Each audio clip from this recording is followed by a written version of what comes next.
welcome back to Bucket List Homestead. My name is Lynn and we're in the kitchen today.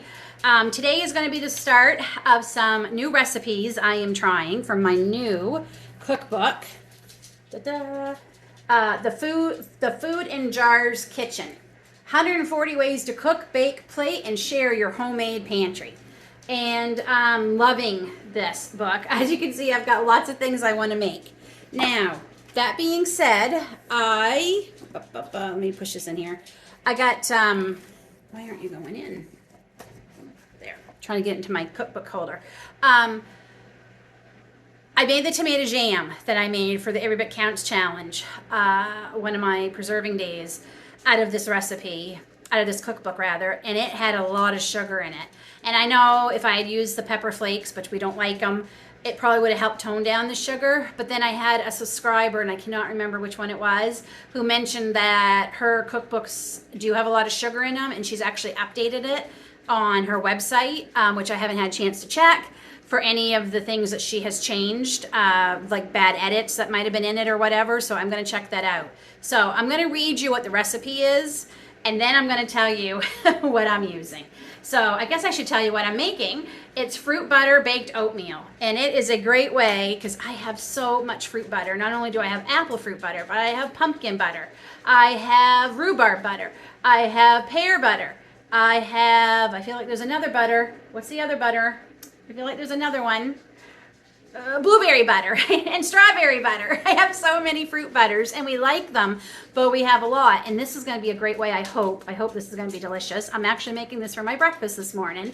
It's a great way to use these up. So you're going to need 2 large eggs, oat flour, and oats. Now, if you don't have oat flour, you can grind up the oats with a blender to make oat flour, and you will need 1 cup of the oat flour, okay? I happen to get this at a very good price, and it saves me a little bit of time, so I don't mind, but it's very easy just to grind this up and get oat flour, okay? So you're gonna need oat flour and oats. And here you're gonna need a teaspoon of baking powder, a teaspoon of cinnamon, and a 1/4 teaspoon of salt, okay?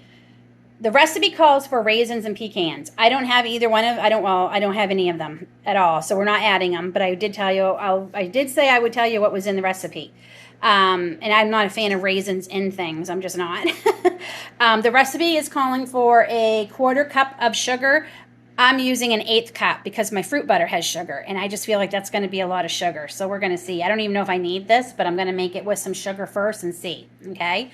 You're gonna need a cup of water, 1 1/4 cups of milk,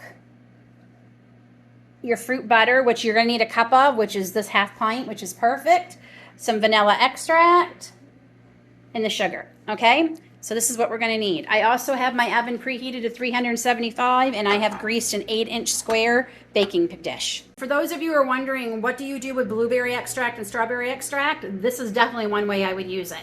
When I try to make this with the blueberry and the strawberry going forward, I would use the blueberry and the strawberry extract instead of vanilla. So that would be a perfect way to use them. So, okay, let's mix this up.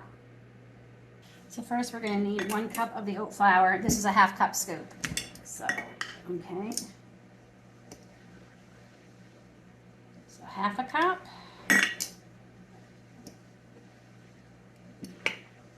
And 1 cup.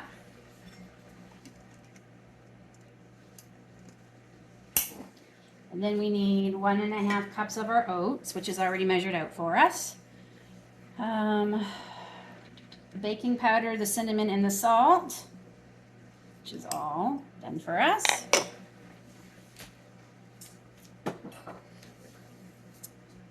Okay, so I gotta get a spoon here. Now, if you already are blending up your oats for oat flour, keep your blender handy because you will need it for the wet ingredients. I don't have my blender out, so I'm just going to use my little hand mixer to blend everything. And you don't even need to wash your blender, just add everything to it. But I do not have my blender out. So, okay, we're going to set that aside. And I have my other bowl here. So in this bowl, we are going to place water, and 1 1/4 cups of their milk.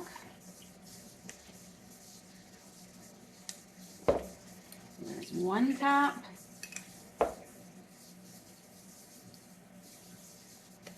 And a 1/4 cup. Okay. Our eggs.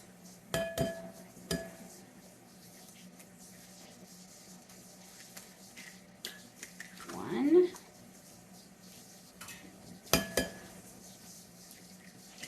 2.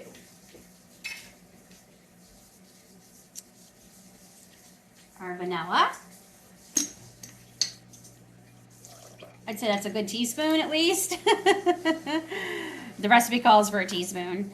The vanilla, what else are we putting in here? The sugar. And the sugar. I think that's everything. Milk, eggs. Oh, nope. Forgot the most important thing, our fruit butter. Now, I don't know if I'm going to be able to get this.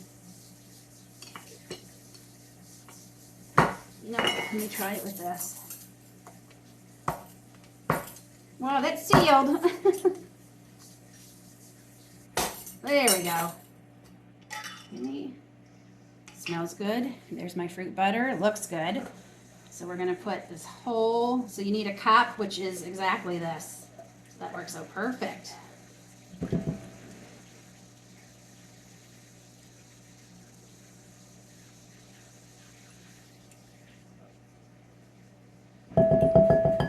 Okay.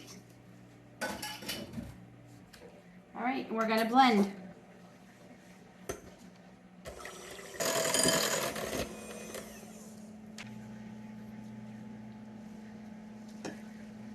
And we're just going to add our dry mixture. The recipe actually calls for the other way around, but this bowl is bigger. So I'm going to pour the dry into the wet. Okay, and we're going to give it a good stir.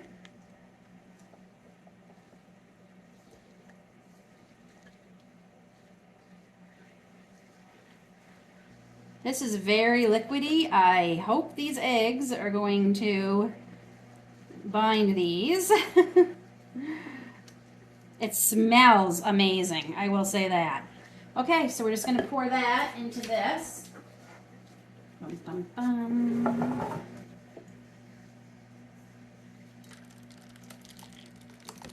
And make a mess, because if I'm not in the kitchen making a mess, it wouldn't be me. All right, scrape that all in there.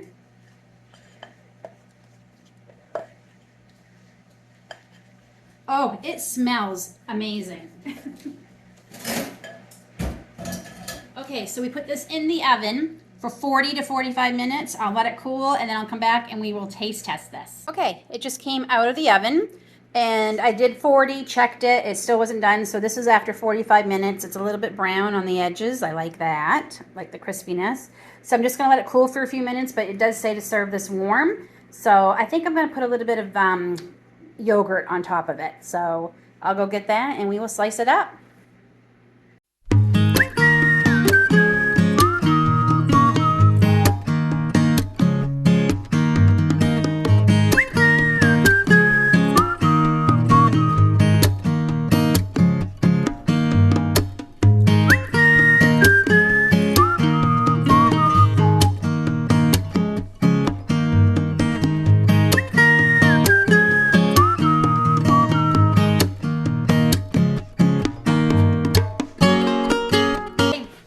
We're gonna try it. So I'm gonna try a little piece without the yogurt first.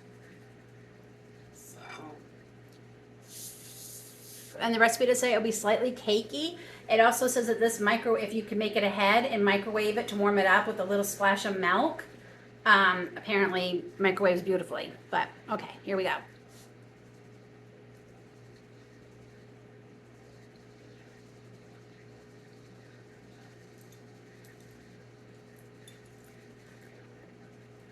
Okay, so I'm glad I reduced the sugar. It's just the right amount. It's actually pretty good. Let's try it with a little bit of yogurt. It's not bad. It's definitely a different texture than I thought it was going to be.